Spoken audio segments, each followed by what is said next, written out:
I had a slightly ironic experience last week. I wrote an article about AI transparency.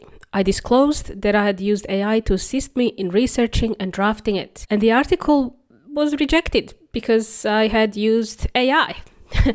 Funny enough, we'll come back to that story because I think it's a fascinating example of where we're heading with AI governance. But first, let me give you some context. On the 2nd of August, new transparency obligations under the EU AI Act started applying. And while you might be thinking, we're an Australian business or African business or some other country, why should we care what Europe is doing? I think you should, because the questions Europe is asking are increasingly the same questions every business using AI needs to answer. And these are the things like, where is AI being used? Do our customers know when they're interacting with it? What content is being generated by AI? Who reviews it? What can AI do without human approval? And ultimately, who is responsible? Welcome to the Bumper Blueprint podcast. My name is Jovana Vujnic. Today, we're talking about AI transparency, governance, and a very real example of what happens when organizations start drawing their own lines around acceptable AI use. And AI, I think, has grown up very, very quickly. A few years ago, in my previous episodes, you would have heard me talk about AI being a bit like a child, and we were like a child playing with a new toy. So AI was like, I would say, a toddler. That's the word I was using, more like a toddler. We played with it and we would ask things like, write me an email, give me 10 ideas, summarize this document. Don't do that. Sometimes we'll be nasty and sometimes we'll be nice. It was all interesting in the beginning. Sometimes it was impressive for us to see all the outcomes, how AI is working. Sometimes it hallucinates and gets things wrong. But the stakes were relatively low. And now AI is more like a teenager with their L plates who's just been handed their car keys. We're connecting it to CRMs, giving it access to customer information, letting it respond to inquiries, allowing it to create marketing content, making recommendations, updating records, running workflows, you name it. And the more we use it, the more AI will take action on behalf of the business. So the question is really no longer about what can AI do. For us, it's more about what should we let AI do. And that's where governance comes in. So what has actually changed in Europe? So what happened this month as I'm recording? Today is 18th of August, but this change happened on the 2nd of August 2026. There is a new Article 50 of the EU AI Act. So the EU AI Act still existed before. They've just updated Article 50, introduced new transparency obligations for certain providers and deployers of AI systems. There are a few parts of this that businesses should understand. The first is probably the most obvious. If someone is directly interacting with certain AI systems, they generally need to be informed that they're interacting with AI, unless it's already obvious. So think about things like AI chatbots, AI voice agents, customer service assistants, AI sales agents, avatars. We have spent the last few years trying to make these systems sound more human, right? Now we're being forced to ask, are we making it clear enough that they aren't human? So that is a big change because good AI shouldn't need to trick somebody. You're not putting wool over their eyes into believing it's a person. It should be useful enough that the customer doesn't care because AI is just a tool. So then there's this AI generated content. So I know that a lot of us use AI generated content, right? So I know that 90% of businesses do. And it's increasingly obvious every year. The Act, the EU AI Act, also introduces transparency requirements around certain AI generated and manipulated content. Providers of generative AI systems have responsibilities around something called machine readable marking and detectability of synthetic content. And there are disclosure requirements around things such as realistic deepfakes and certain AI-generated material. Claude has already begun applying this globally, so regardless if you live in any other country, but if you're in US, for example, you are going to be stung with the same, I guess they call them watermarking features. So the text has their unique sequences and some hidden code that can survive copy-paste as well. So this is what they say. OpenAI is going to bring the same thing, and Gemini has already used something like Synth ID, it's called, that's built into their Gemini. So because this legislation doesn't simply say AI touch this, put an AI label on it. It doesn't say that. And that's an important distinction, because certain AI-generated text published to inform the public on matters of public interest can fall under disclosure requirements. But there is an important distinction where there has been a genuine human review or editorial control and someone taking responsibility for the final publication.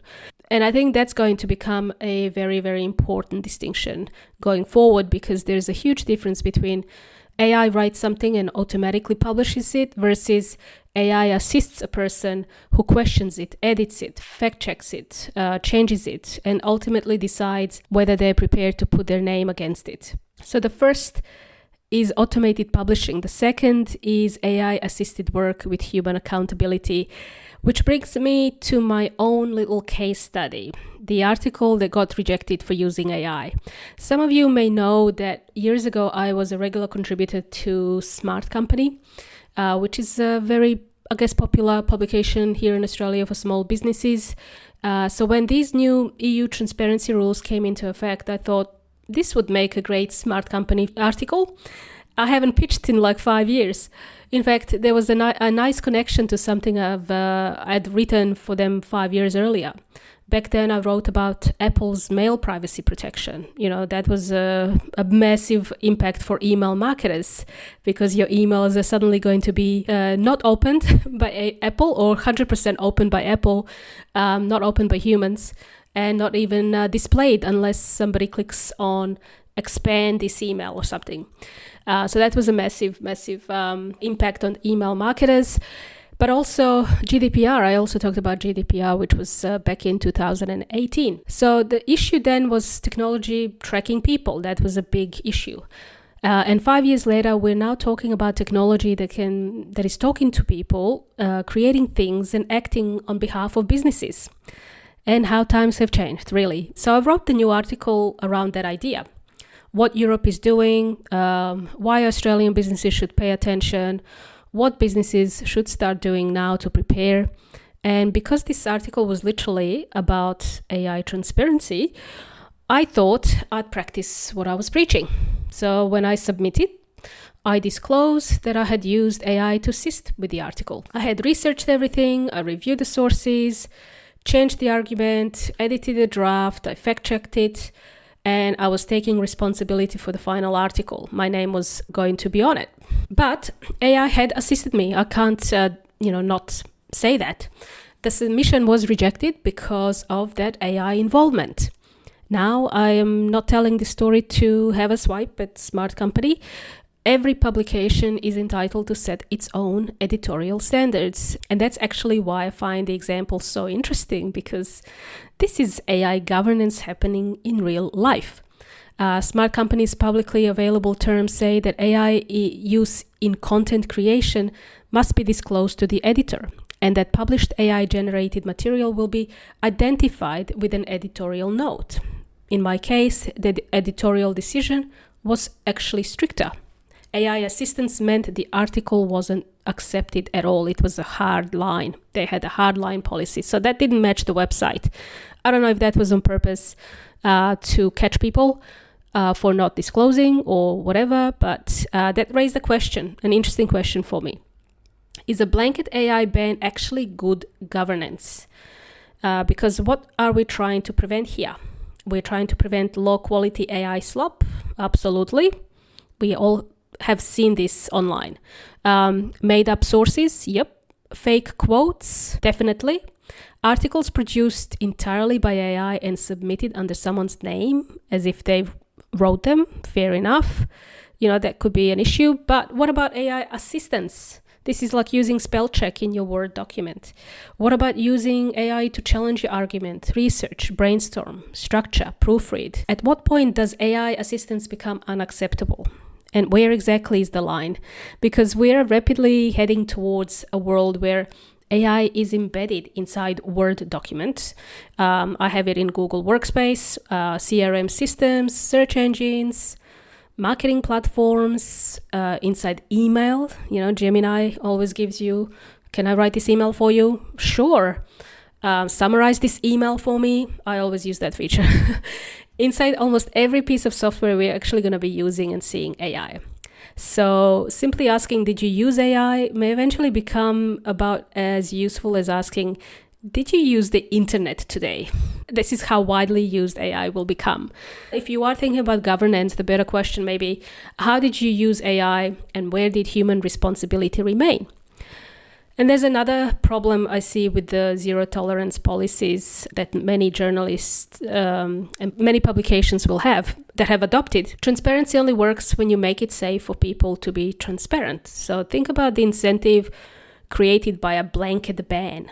Contributor A uses AI responsibly, reviews everything, takes responsibility, and openly discloses it. And they are rejected. And a contributor B uses AI extensively, but says nothing. Potentially, nobody knows. Who did the policy reward? Not necessarily the person using AI more responsibly, but I think the person who was less transparent may actually have the easier path. So that's the danger of governance that focuses entirely on the presence of a tool rather than the behavior you're trying to control. And this doesn't really just apply to publishing. I think businesses are going to face exactly the same issue internally. We have some clients who they have a hardline policy, no AI in our organization. If your policy simply says employees must not use AI, do you genuinely believe nobody will? Or will some people simply stop telling you? Good governance needs to create some kind of visibility. This is why transparency is needed, right? Because you cannot govern AI use if you don't know it exists. Australia is already moving in this direction. Because I'm based in Australia, I follow the Australian media. And so this is really just not European Union. I'm sure this discussion is global. If you're in Latin America, US and Africa, you'll also be seeing similar discussions. And the Australian privacy regulator already says that the Privacy Act applies when AI is being used, especially with personal information.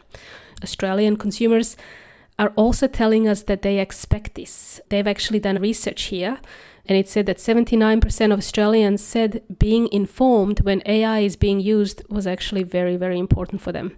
People want that human oversight and the ability to challenge AI-driven decisions. Today, I am challenging TikTok on something, and I've been looping through their AI support ticket for 3 weeks, and I have no one else to escalate to, but thanks to AI, I was able to research and find a way to escalate the issue.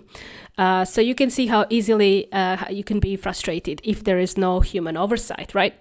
So from December this year, new Australian privacy transparency requirements relating to certain automated decisions are going to commence. So we also have a state called South Australia here. They've announced a royal commission into artificial intelligence. They're looking at AI's opportunities, risks, and potential policy responses. And it's due to commence in October, with a final report expected by July 27. So I don't think Australian businesses should look at the EU AI Act and say, that's a Europe's problem, right? Or if you're in another country, don't look at it as a Europe's problem. The broader direction is pretty obvious. I think it's a global problem. AI is moving from experimentation to governance. So what should businesses actually do? So most of my listeners are business owners or marketers. So what are we going to do about all these changes that are coming in? The good news is that you don't need to start with a giant AI policy. You do need to have one. Have it on your website. Update your privacy policy on your website.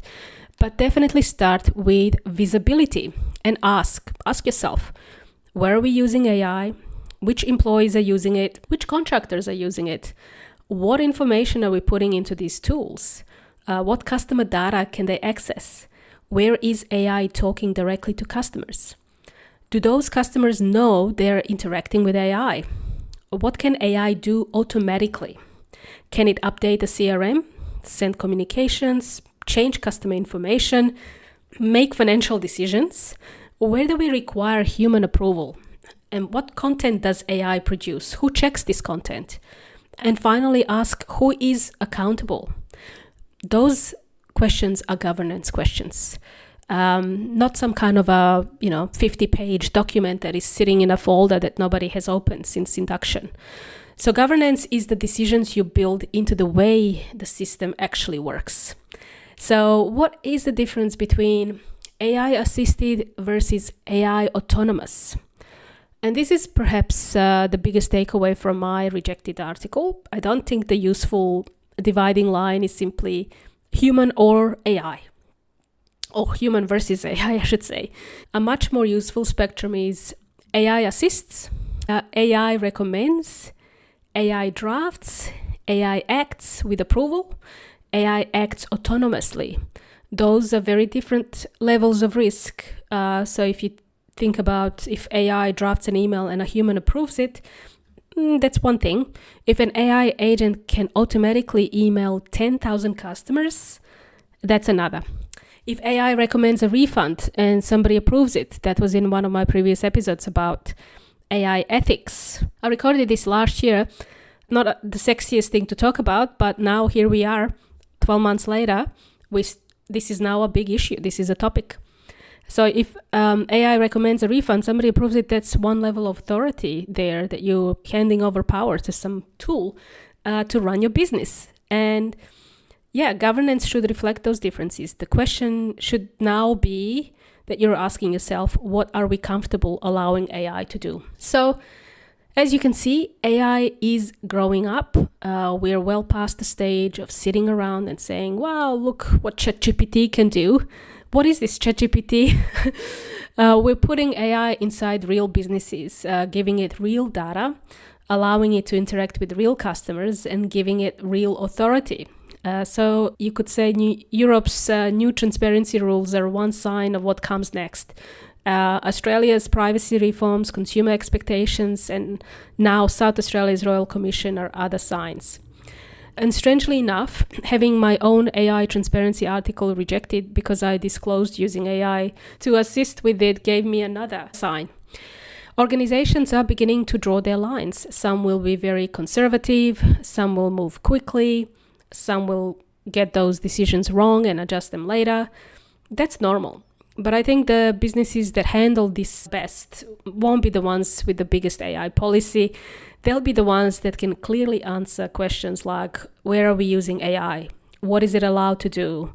Where does a human remain involved? And who takes responsibility?